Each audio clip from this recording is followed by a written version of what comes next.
सिर्फ जानना पर्याप्त नहीं बंधुगण, उस चीज़ को फिर जीवन में उतारना भी पड़ता है। सिर्फ जानने से क्या फ़र्क पड़ता है? कुछ नहीं। उसी पे एक ही जगह पर इकट्ठा रहा, संचित होकर वहाँ पर पड़ा रहा, उससे कुछ भी फ़ायदा नहीं हुआ, ना ही आपका और ना ही दूसरों का। इससे ना समाज का फ़ायदा हुआ, ना ही राष्ट्र का फ़ायदा हुआ। वही चीज़ श्रेष्ठ कहा जाएगा, उसी चीज़ का मूल्य बढ़ता है जिससे समाज का, राष्ट्र का लाभ हो। व्यक्तिगत लाभ सबसे अंत में आता है। राष्ट्र का हित सर्वप्रथम आना चाहिए और दूसरे में समाज की उत्थान। इस बात को एक उदाहरण सहित समझते हैं। मान लीजिए आपके इलाका में, आपके अंचल में एक सबसे बड़ा कुआं है, चाहे वो लंबाई में हो या फिर चौड़ाई में, और मजबूती भी बहुत सशक्त है वो, यानी मतलब उसका बाउंड्री वाला हिस्सा मैं कह रहा हूँ। उसी तरह आपके ग्राम में एक तालाब भी हो सकता है ना, नदी भी ले सकते हैं। मतलब कहने का तात्पर्य यह है कि एक जलाशय है, ठीक है, अच्छा बात। अब मान लीजिए उसमें पानी पूरा पूर्ण है, चारों दिशाओं से आप देखेंगे तो कहीं पर भी ऐसा नहीं लगेगा कि पानी की मात्रा में कमी हुई है। परंतु दुविधा क्या है पता है, कि भले ही उसमें पानी बहुत ज़्यादा है, जितना चाहिए उससे भी अत्यधिक मात्रा में है, परंतु उसमें जो पानी की गुणवत्ता है वो गुणवत्ता नाली के पानी के जैसा है, यानी पीने योग्य नहीं, पान करने योग्य नहीं। मान लीजिए आज के हिसाब से मैं अगर उदाहरण दूँ यमुना नदी का, तो यमुना नदी का आज जो हालत है, इसके पीछे किसका हाथ है? वास्तव में हम लोग का हाथ है। हमें लोग ने तो इसी को बिगाड़ा है। क्या आज उसका पानी आप पी सकते हैं? उसका पानी से आप नहा सकते हैं? नहीं। लेकिन एक समय था जब इसको हम पूजा करते थे, इसीलिए तो नदियों को देवी का सम्मान दिया गया है। और जिसे देवियों का सम्मान, उपाधि प्राप्त हो, उसको क्या कलंक किया जाता है? नहीं। लेकिन आपने क्या हालत किया देखिए। हाँ, मैं दिल्ली की यमुना की बात कर रहा हूँ। नाली हो गया है वो, यमुना नदी तो नहीं, नाली है, शुद्ध नाली। इस विषय पे किसी और दिन बात करेंगे, लेकिन ये जो उदाहरण मैं लिया, जिस कारण ये उदाहरण लिया, उस विषय में बात करते हैं। मान लीजिए उस पानी को लेकर आपको कहा जाए कि उस पानी से आज से आप अपना घर का सभी कार्य करेंगे, उसी से नहाएंगे, उसी से मंजन करेंगे, उसी पानी को ही पिएंगे। कर सकेंगे आप? नहीं। अधिकांश लोग, अधिकांश क्या, ये कहना कदाचित गलत नहीं होगा कि सभी लोग ये कहेंगे, मर जाना उचित होगा, लेकिन उस पानी को हम हाथ नहीं लगाएंगे। क्योंकि ना अगर उस पानी को हाथ नहीं लगाए तो कदाचित हम अच्छी तरह से जी ले, थोड़ा मुश्किल होगा। लेकिन अगर उस पानी को हम पीने लगे, उस पानी से अगर हम नहाने लगे, इसका मतलब हम मृत्यु को, यमराज को न्योता दे रहे हैं, आइए हमारा प्राण ले चलिए अपने साथ। अगर उस पानी से हम नहाएंगे तो चर्म रोग अवश्य होगा। अगर उस पानी को हम पीने लगेंगे, हमारा स्वास्थ्य बिगड़ेगा, हम रोगी बनते जाएंगे, है ना।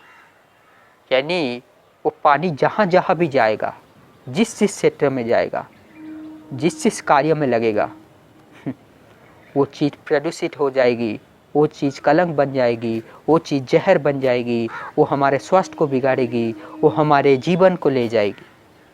सही नहीं कह रहा हूँ बंधुगण, है ना?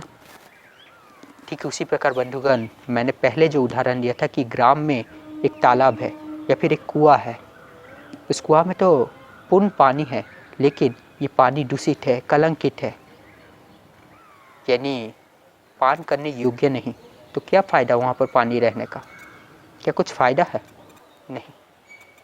इसीलिए कदाचित आपने ये दोहा भी पढ़ा होगा कि जैसे मानो पेड़ खजूर का, लेकिन क्या मूल्य होता है उससे, क्या लाभ होता है, उसमें जो फल आता है वो बहुत दूर, कि मतलब खजूर का पेड़ बहुत लंबा होता है और इतना दूर जब पेड़ लगता है कोई खा नहीं सकता, और लंबा हो तो हो गया, किसी को छाया नहीं दे पाता, यानी फल आने के बाद भी कोई फल को खा नहीं पाता और छाया भी नहीं दे पाता। जैसे बाकी सब वृक्ष छाया देते हैं यात्रियों को, बटोई को, लेकिन ये तो कुछ भी नहीं कर पाता। तो ऐसे लंबा पेड़ होने से क्या फ़ायदा? ठीक उसी प्रकार बंधुगण, ये तालाब का पानी भी भले ही पानी पूर्ण हो और सिर्फ कुछ जगह का अधिकार लेकर अपने पास रखेगा, लेकिन किसी की प्यास नहीं मिटा पाएगा, किसी के लिए फ़ायदेमंद नहीं होगा, है ना? यूँ कहिए वो जीवंत जहर है। क्या सही नहीं कह रहा हूँ बंधुगण? वहाँ के मनुष्य ये अवश्य कहे होंगे कि नहीं चाहिए हमें इतना बृहद आकार का जलाशय, नहीं चाहिए हमें ऐसा कुआं, ऐसा तालाब, भले ही इससे छोटा तालाब हो, जलाशय हो, लेकिन वहाँ का पानी स्वच्छ होना चाहिए, भले ही उसमें कम पानी हो, वो पीने योग्य हो। वो छोटा सा तालाब का पानी भी, वो छोटा सा कुआं का पानी अमृत के जैसा कार्य करेगा। क्या सही नहीं कह रहा हूँ बंधुगण? बिल्कुल उसी तरह बंधुगण, अगर आपके पास ज्ञान है, बोध है, परंतु उस ज्ञान, उस बोध से किसी को कुछ लाभ नहीं हो रहा है, किसी को छोड़िए, आप अपने व्यक्तिगत जीवन को भी सुधार नहीं पा रहे हैं, आप वही अंधकार में जी रहे हैं, सत्य के राह में नहीं है। गलत ये नहीं कि आपने उसको तिरस्कार किया, इसको तिरस्कार किया, गलत ये है कि आपने सत्य को जानते हुए, उचित को जानते हुए उसको जिया नहीं, उस पर अमल नहीं किए, नियम तोड़ा, कानून तोड़ा, सही बात है। कब? जब वो सत्य के विरुद्ध है, उचित के विरुद्ध है। लेकिन अब सिर्फ गलत राह में रहने के लिए नियम कानून को तोड़ रहे हैं, तो अब दंड के पात्र है, अपराधी कहे जाएंगे। जो उचित को जानते हुए उस पर अमल ना करे, वो सबसे बड़ा अपराधी होता है, दंड का पात्र होता है। यानी आप तो पाखंडी हुए। सिर्फ वाणी के माध्यम से महत्वपूर्ण बातें कहेंगे, परंतु अगर आपको जीवन को देखा जाए, वैसा कुछ भी मूल्य नहीं दिखता आपके जीवन में, कोई भी आदर्श नहीं दिखता। जिसके पास ज्ञान होता है, बोध होता है, शिक्षा होती है, उसका ये परम कर्तव्य सबसे बड़ा धर्म बन जाता है कि वो इस समाज में चल रही कुरीति, कुमान्यता, अंधविश्वास को काटते जाए और वहाँ पर ज्ञान, बोध को स्थापित करे। जिसके पास बल है, चाहे अर्थ का बल हो, सामर्थ्य का बल हो, बाहुबल हो, जो थोड़ा एग्रेसिव है, आक्रामक है, लड़ाई झगड़ा में विश्वास रखता हो। कैसा लड़ाई झगड़ा? धर्म को जिताने में, अधर्म के साथ लड़ाई झगड़ा करने में। और युद्ध हमेशा अंतिम चयन होना चाहिए, पहला चयन नहीं। पहला हमेशा प्रेम का चयन होना चाहिए, शांति का चयन होना चाहिए। तो उन्हें सत्य असत्य के विरुद्ध, अन्याय के विरुद्ध आक्रामक तरीके से आगे आना चाहिए जब वो आक्रामक नीति अपनाते हैं। और जिसके पास धन की प्रचुरता है, उसे इस संसार में जितने भी अभावग्रस्त मनुष्य है, जहाँ जहाँ भी संसाधनों की कमी है, वहाँ पर उस संसाधन को लाने हेतु, आवश्यक सुविधा जुटाने हेतु, जैसे मान लो कहीं पर विद्यालय नहीं है तो वहाँ पर विद्यालय बनाना, कहीं पर जलाशय नहीं है, लोग वहाँ के लोग जल से पीड़ित है तो वहाँ पर एक कुआं खोद देना, ऐसा सब कार्य हो सकता है ना।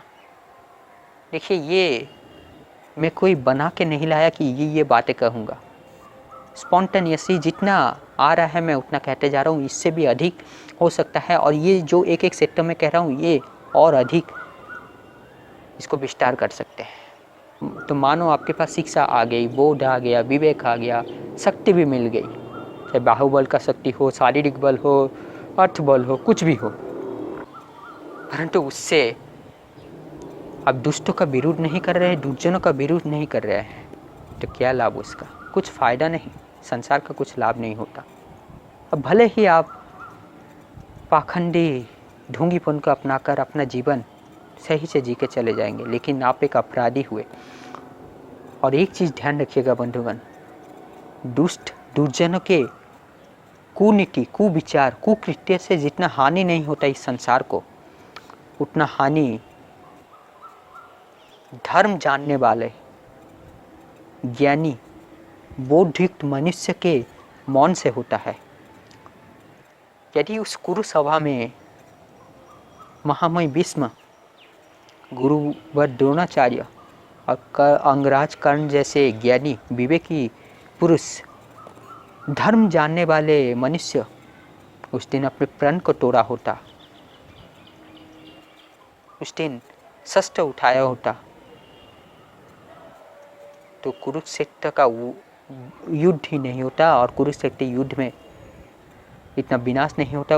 अब कहिए, युद्ध में इतना घातक परिणाम को सहन करना उचित था, या फिर उस दिन अगर मर भी जाते तो 2, 3, 4 जन मरते, ये उचित था। अगर मरना है तो 2, 3, 4 जन का शहीद हो जाना उचित है, ना कि पूरा राष्ट्र का दुर्गति हो जाए, है ना।